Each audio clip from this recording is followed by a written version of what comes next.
अपने आप को जानो।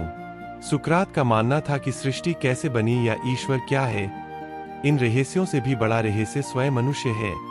उन्होंने बचपन में ही अपने जीवन का मंत्र चुन लिया था, नो थायसेल्फ, अपने आप को जानो।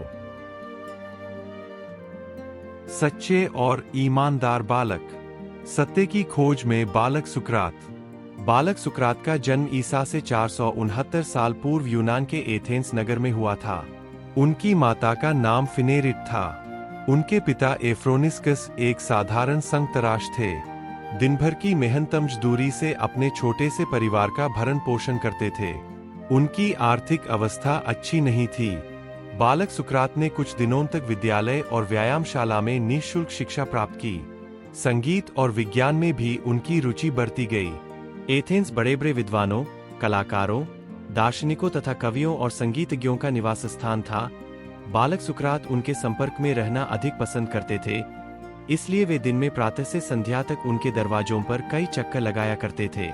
उनके कुरूप शरीर, चिपटी नाक, बड़े नथुने, भद्दे मुख और बड़ी बड़ी आंखों से लोग अनायास प्रभावित हो जाते थे।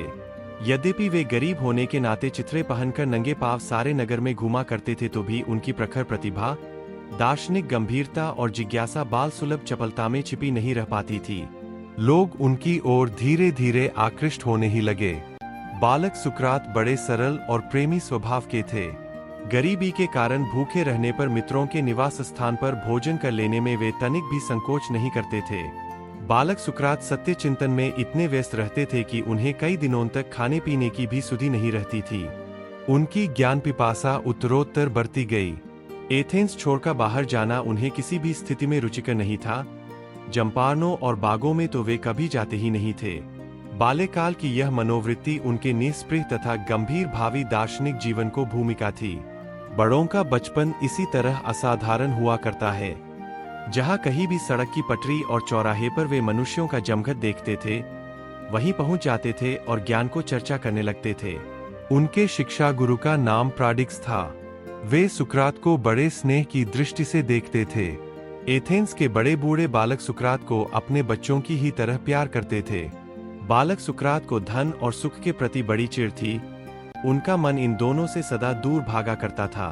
वे असत्य को महापातक मानते थे। दूसरे का अहित चिंतन सुकरात को दृष्टि में बड़ा भारी अपराध था।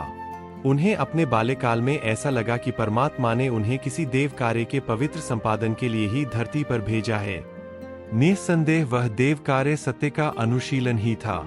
वे स्वभाव से ही धार्मिक प्रवृत्ति के बालक थे। उन्होंने अपनी अंतरात्मा के प्रतिकूल कोई कार्य नहीं किया। एक बार वे सड़क पर खड़े खड़े प्रातःकाल से शाम तक कुछ सोचते रहे। रात में भी अविराम गति से यही क्रम चलता रहा। लोग उनसे कुछ दूर चटाई बिछाकर लेट गए और यह देखते रहे कि यह सोचना कब बंद होगा। मेधावी सुकरात रात भर सोचते ही रह गए और दूसरे दिन प्रातःकाल सूर्य को नमस्कार कर वे अपने निवास स्थान पर लौट आए। इस घटना से उनकी साधना और संयमी जीवन का पता लगता है। वास्तव में वे महान विचारशील थे। उन्होंने आगे चलकर स्वीकार किया था कि जब मैं बालक था, मुझे प्रकृति क्या है, ईश्वर क्या है, सृष्टि किस तरह बनती बिगड़ती है, इन प्रश्नों पर विचार करना अच्छा लगता था। एथेंस नगर ही उनका विद्यालय था। उसके चलते फिरते जीव उनके शिक्षक थे। उनका बाल्य जीवन कितना हृदयग्राही, उत्साहवर्धक है। अपने आप को जानो, यही उनके जीवन का महान ध्येय था।